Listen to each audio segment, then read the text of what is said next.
మేషము వారికి double transit అంటారు. అంటే గురువు, శని ఒక భావాన్ని చూడడం ఒక ఎత్తైతే, ఆ గురువు దగ్గరికి శుక్రుడు వచ్చి చేరుతున్నాడు. మనకి మే 14వ తేదీ నుంచి జూన్ 2 వరకు ఈ 2 గ్రహాలు కలిసి ఉంటాయి. మరలా మే 29, 28, 29వ తేదీ నుంచి మనకి ఆ యొక్క బుధుడు కూడా వచ్చి చేరుతాడు.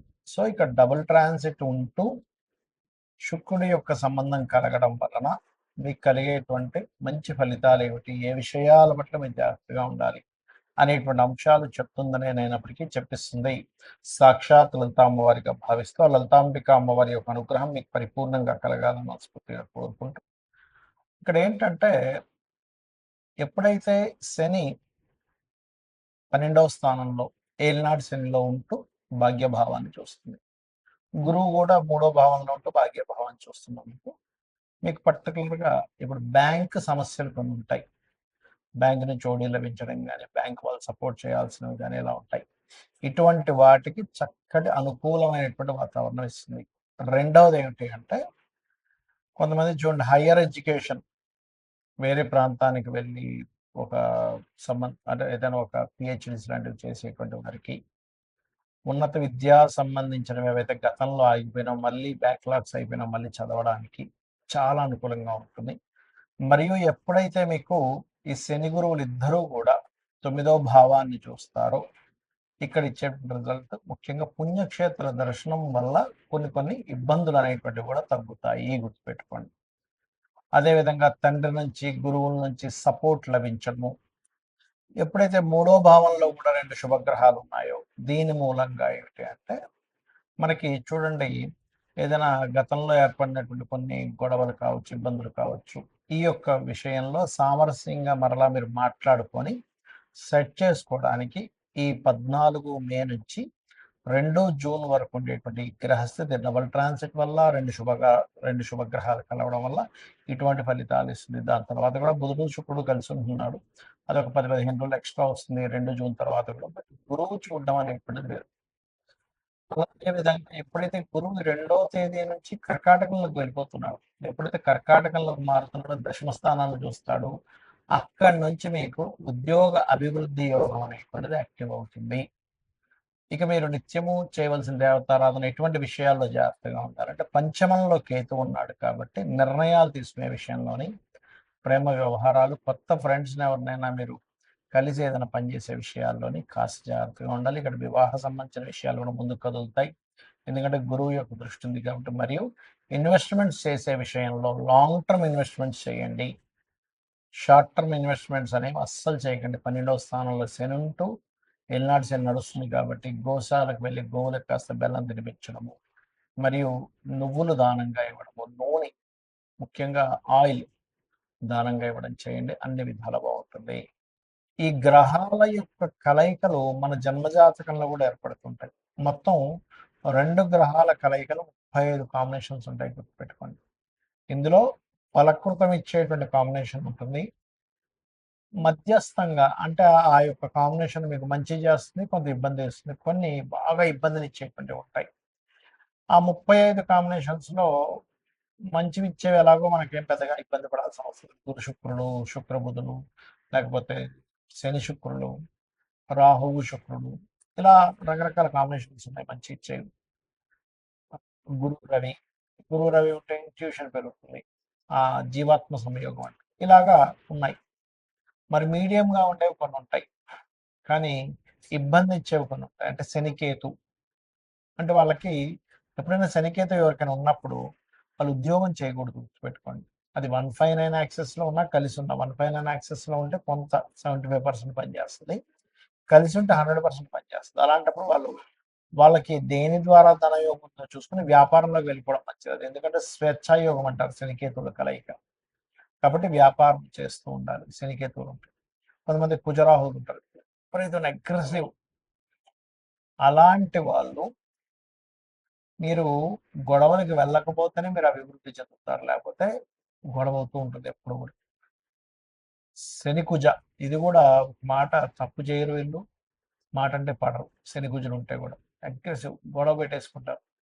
అంటే ఏమీ లేదు, ఒక ఎనర్జీ ఫామ్ అయినప్పుడు ఆ ఎనర్జీ ఫలితం ఇవ్వాలి. ఇప్పుడు మంటలో పెట్రోల్ వేసాం, భగ్గుమని మండుతుంది. వాటర్ వేసి మారిపోతుంది. అంటే కాంబినేషన్స్ అయితే మనకు ఆయుర్వేదంలో కూడా ఉంటుంది. దీన్ని దీంతో కలపొచ్చు. లేకపోతే ఈ ఫుడ్‌తో ఈ ఫుడ్ తినకండి అని చెప్తూ ఉంటారు కదా!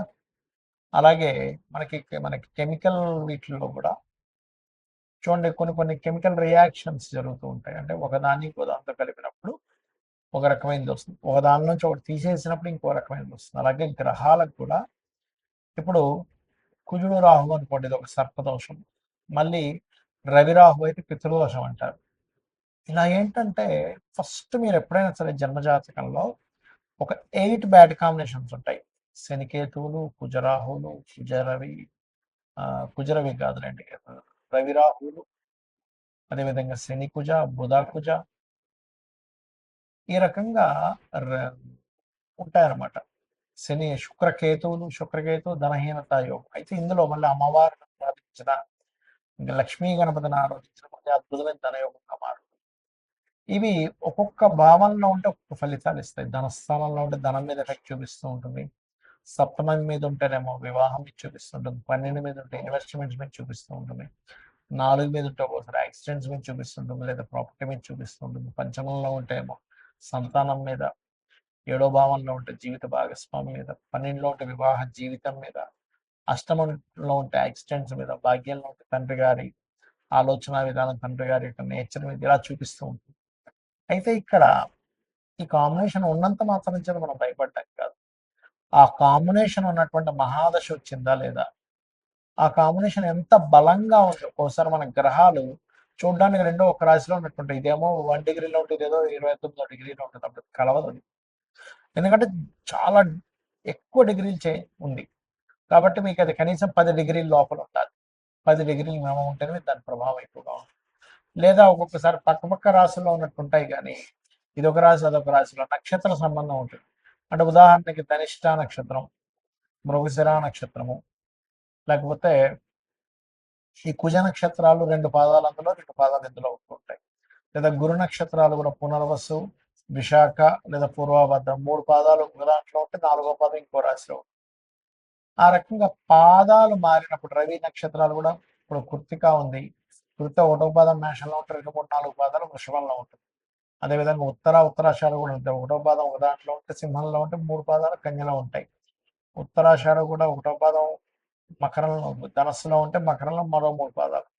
ఇలా పాద సంబంధం వచ్చిన 10 డిగ్రీల లోపల ఉన్న ఆ మహాదశలు నడుస్తున్నప్పుడు అది ఏ భావంలో ఉందో చూసుకొని దానికి సంబంధించిన మీరు పరిహారం కనుక చేసుకోగలిగితే, అంటే ఏ 2 గ్రహాలు కలిసాయో ఆ 2 గ్రహాలు ఏ పోర్ట్ఫోలియోని యాక్టివ్ చేస్తుందో తెలుసుకోవాలి.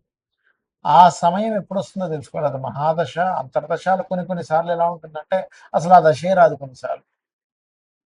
అంటే ఉదాహరణకి ఏ శుక్రకేతువులు కలిసి ఉన్నారనుకోండి, అసలు ఈ అబ్బాయి పుట్టడం అబ్బాయి కృత్తికలోనో రోహిణిలోనో పుట్టాడు.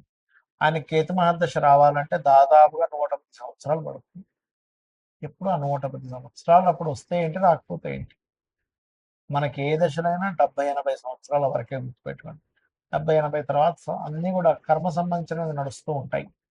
కాబట్టి మహాదశ వస్తుందా లేదా, ఆ కాంబినేషన్ ఎంత బలంగా ఉంది లేదా ఎంత బలహీనంగా ఉంది, నిజంగా ఏదైనా పోర్ట్ఫోలియోని యాక్టివ్ చేస్తుందా, లేకపోతే ఉన్నాయి పేరుకి కొన్ని మంచి కాంబినేషన్స్ కూడా అంతే అండి. పేరుకి మాత్రం అద్భుతమైన యోగం ఉందండి. ఎందుకంటే 2 గ్రహాల కలయిక ఈజ్ యోగం. మనం ఇప్పటి వరకు ఈ రాశి వారికి ఈ భావాన్ని యాక్టివ్ చేస్తుందని చెప్పడానికి కూడా కారణం ఏంటంటే అది యోగాన్ని యాక్టివ్ చేస్తుంది. కాబట్టి మీకు ఏదైనా ఇప్పుడు నేను చెప్పినటువంటి కాంబినేషన్స్లో ఏదైనా ఫలానా భావంలో ఉంది, ఆ మహాదశ నడుస్తుంది. అంటే శుక్రకేతులు కలిసిన శుక్రుడు దశ కానీ కేతు దశ కానీ నడుస్తుంటే అది యాక్టివ్ అయిపోతుంది. లేదా శుక్రుల్లో కేతు, లేదా శని కుజులు కలిసినారు, శనిలో కుజులు లేకపోతే కుజుల్లో శని యాక్టివ్ అవుతూ ఉంటుంది.